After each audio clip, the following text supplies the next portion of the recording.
আল্লাহ পাক এই উম্মতে মুহাম্মাদীকে যতগুলো নিয়ামত দান করেছেন তার মধ্যে শ্রেষ্ঠতম একটি নিয়ামত হলো কোরআনে কারীম। আল্লাহ পাক এই উম্মতকে যতগুলো জিনিস দিয়া দামি বানাইছেন তার মধ্যে অন্যতম একটা জিনিস হলো কোরআনে কারীম। আমার ভাইয়ের, আমার বন্ধুরা, আমার এই কোরআনে কারীম এটা হলো সরাসরি আল্লাহর কথা,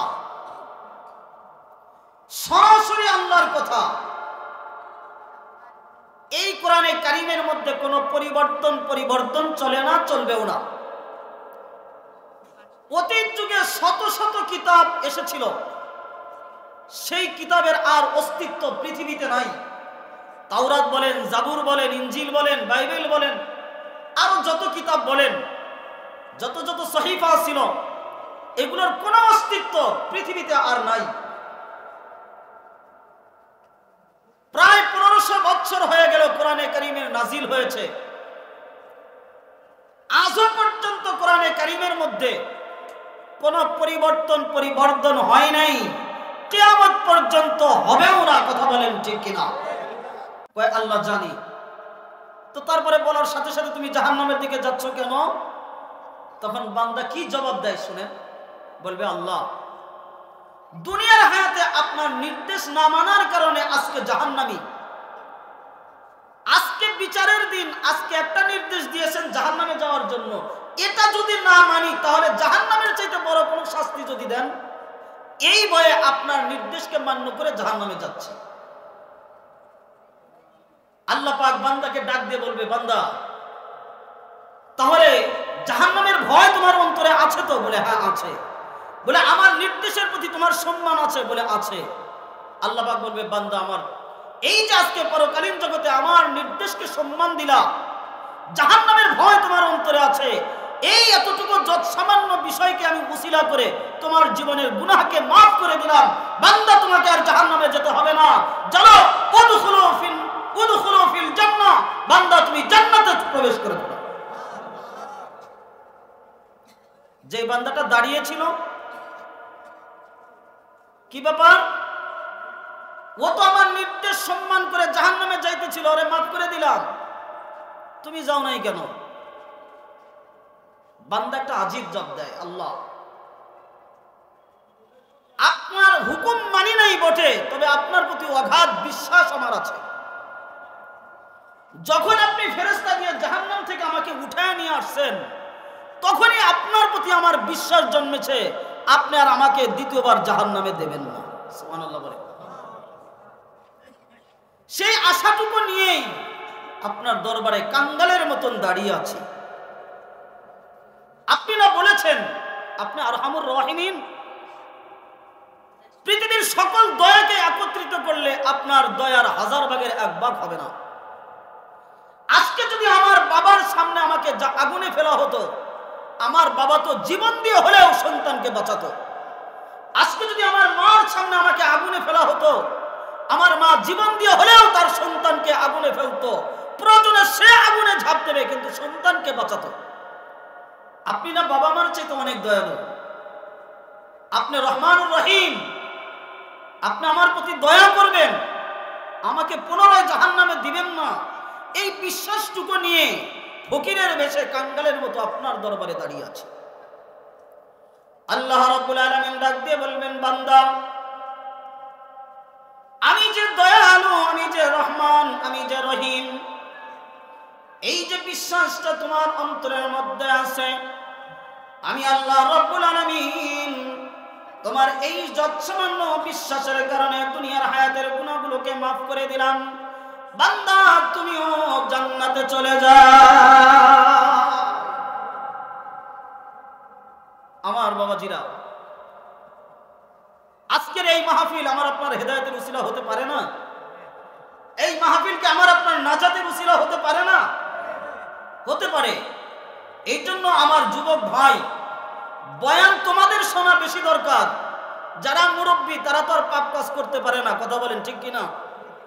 যারা যুবক আমি তাদেরকে মাহফিলে বেশি চাই।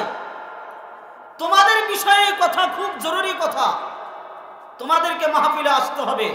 তোমরা এই মাহফিলের জন্য শ্রম দিয়েছ, অর্থ দিয়েছ, মেধা দিয়েছ, আজকে মাহফিল যদি তোমরা না আসো তাহলে আমরা বয়ান করব কাদেরকে? দাড়ি পাকা চুল পাকা মুরব্বীরা, তাদের আর কোনো কাম নাই, মসজিদ মাদ্রাসা ছাড়া কোনো কাজ নাই। তারা মসজিদে ঠিকই যায়, মসজিদে খুব কম সংখ্যক পাওয়া যায় যুবকদেরকে। এর জন্য যুবকদের বেশি দরকার। আমি সকলের কাছে আমার বিনীত অনুরোধ রাখছি, আশেপাশে যে মুসলিম ভাইরা রয়েছেন সকলেই দয়া করে মাহফিলে চলে আসেন। আমার পরে আপনাদের পরিচিত মুখ, সারা বাংলাদেশে ওয়াজ করেন, সুরলি কণ্ঠের অধিকারী, যুগ উপযোগী আলোচক হযরত মাওলানা মুফতি আহমদুল্লাহ সিরাজি সাহেব দামাত বরকাতুহুল আলিয়া, তিনি বয়ান করবেন আমার পরে। উনি এসে যেন এই স্টেজটায়, এই মাহফিলের জায়গাটা পুরাপুরি পান, এই বিনীত অনুরোধ রাখছি সকলের প্রতি। যারা আসছি বয়ান শুনতে থাকি, যারা আসি নাই দ্রুত চলে আসি। মুআজ্জাজ হাজিরিন, আমি আমার মূল আলোচনার দিকে যাচ্ছি, সময় আমার একেবারেই কম। 10:40-এ আমার আলোচনা শেষ করতে হবে। মুআজ্জাজ হাজিরিন, আল্লাহ পাক এই উম্মতে মুহাম্মাদীকে যত সব নিয়ামত দান করেছেন, তার মধ্যে অন্যতম একটি নিয়ামত হলো কোরআনে কারীম। আমি ভিন্ন আলোচনা করতে চেয়েছিলাম। আমার আগে ইনসাফ শিল্পী গোষ্ঠী কোরআন নিয়ে একটা গান গেয়েছে, তো এখানে বসে বসে আমি সিদ্ধান্ত নিয়েছি কোরআন বিষয়ে আমি কথা বলবো। এর জন্য আমার প্রস্তুতি যে বিষয়টা ছিল সেটাকে আমি পিছনে রাখছি, আমি কোরআন নিয়ে আলোচনা করব। তো আল্লাহ পাক এই উম্মতে মুহাম্মাদীকে যতগুলো নিয়ামত দান করেছেন, তার মধ্যে শ্রেষ্ঠতম একটি নিয়ামত হলো কোরআনে কারীম। আল্লাহ পাক এই উম্মতকে যতগুলো জিনিস দিয়া দামি বানাইছেন, তার মধ্যে অন্যতম একটা জিনিস হলো কোরআনে কারীম। আমার ভাইয়ের, আমার বন্ধুরা, আমার এই কোরআনে কারীম, এটা হলো সরাসরি আল্লাহর কথা, সরাসরি আল্লাহর কথা। এই কোরআনে কারীমের মধ্যে কোনো পরিবর্তন চলে না, চলবেও না। অতীত যুগে শত শত কিতাব এসেছিল, সেই কিতাবের আর অস্তিত্ব পৃথিবীতে নাই। তাওরাত বলেন, জাবুর বলেন, ইনজিল বলেন, বাইবেল বলেন, আরো যত কিতাব বলেন, যত যত সহিফা ছিল, এগুলোর কোনো অস্তিত্ব পৃথিবীতে আর নাই। প্রায় 1500 বছর হয়ে গেল কোরআনে কারীমের নাজিল হয়েছে, আজও পর্যন্ত কোরআনে কারীমের মধ্যে কোনো পরিবর্তন হয় নাই, কিয়ামত পর্যন্ত হবেও না। কথা বলেন ঠিক কিনা? এই কোরআনে কারীম আল্লাহ পাক আমাদেরকে দান করেছেন। কোরআনে কারীম আল্লাহর কালাম। আল্লাহ যত দামি, কোরআনে কারীমও তত দামি। আল্লাহ যত মহান, তার কিতাবও তত মহান। আল্লাহ যত সম্মানী, তার কিতাবও তত সম্মানী।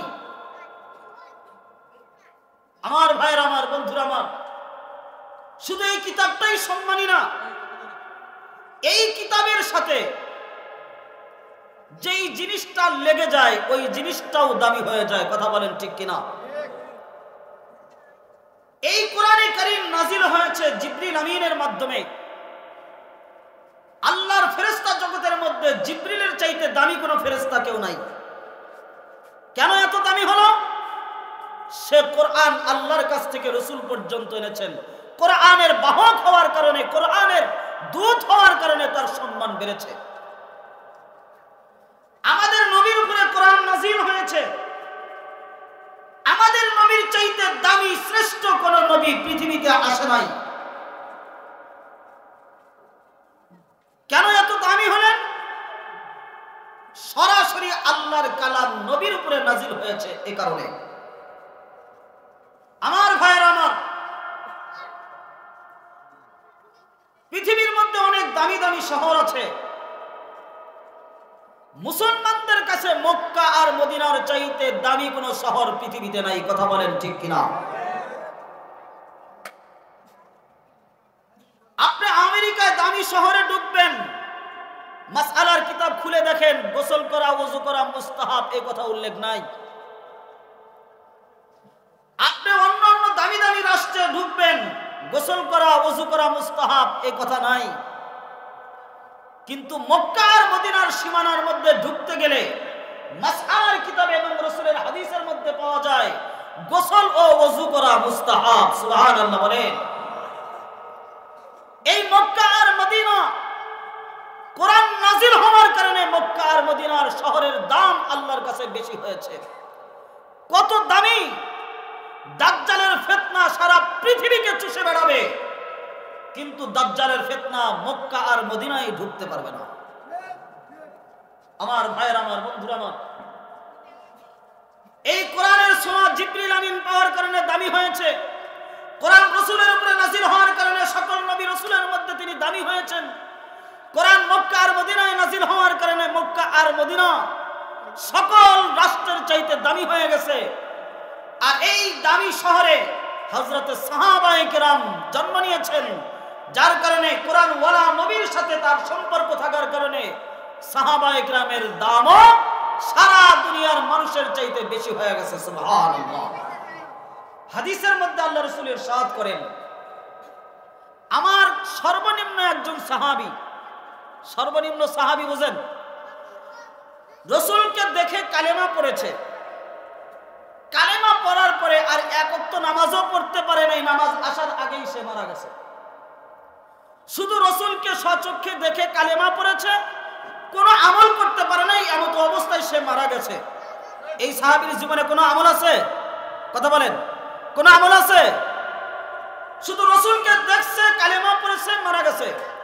রাসূল বলেন, আমার এমন একজন আদনা সাহাবীর দাম, সাহাবীর পরের যুগ থেকে নিয়ে কিয়ামত পর্যন্ত আনেওয়ালা সকল মানুষের নামাজ, রোজা, হজ, যাকাত, সিজদা, তাসবিহ, তাহলিল, দান ও সাদকা সবগুলো এক পাল্লায় তুলে দিলে আমি কোরআনওয়ালা নবীকে দেখে ঈমান এনেছে, আমল করতে পারে নাই, মারা গেছে, এমন আদনা সাহাবীর সমান হবে না। একজন সাহাবীর কত দাম ভাই! কিসের কারণে? শুধুমাত্র কোরআনের কারণে। কোরআন ওয়ালার সাথে জমেছে, কোরআন ওয়ালার সাথে লেগেছে। আরো সহজে বুঝাই, আমাদের কোরআন রাখার জন্য মা বোনদের কাছে একটা রেহাল আছে, কাঠের, প্লাস্টিকের, আছে না নাই? ওই কাঠটা যদি হাত থেকে পড়ে যায়, মা বোনেরা কিন্তু চুমকে ওঠে, ওঠে না? ওঠে না? সাথে সাথে সেটা তুলে তুলে সেটাকে বুকের মধ্যে নেয়, চুমা খায়, আঁচল দিয়ে তার ধুলোবালিগুলো পরিষ্কার করে, করে কি করে না? এর চাইতেও দামি কাঠের জিনিস ঘরে আছে না নাই? সেটা পড়ে গেলে কি এত যত্ন হয়? তাহলে এই মরা একটা কাঠের দাম কে বাড়িয়ে দিল ভাই? এই কাঠটা কার সাথে থাকে? কোরআনের সাথে থাকে। আরো সহজে বলি, কোরআনকে পেঁচা রাখার মতন একটা কাপড় মা চাচিরা ব্যবহার করেন, করেন কি করেন না? এই কাপড়টার দাম কত?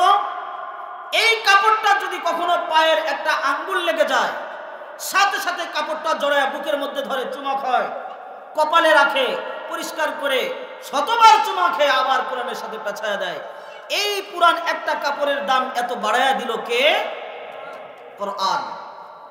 আমার ভাইরা, এই কোরআনের সাথে জানবিহীন একটি কাঠ যদি লেগে যায়, তার দাম যদি এত হয়, এই কোরআনের সাথে পুরাতন একটি কাপড় লেগে থাকার কারণে তার দাম যদি এত বেড়ে যায়, আজকে আমরা মুসলমান, আমরা যদি কোরআনের সাথে থাকি, কোরআনকে যদি আমাদের ব্যক্তি জীবন থেকে নিয়ে রাষ্ট্রীয় জীবন পর্যন্ত পরিচালনার জন্য যদি সংবিধান মনে করি, তাহলে আমরা মানুষ কি পরিমাণ দাবি হব?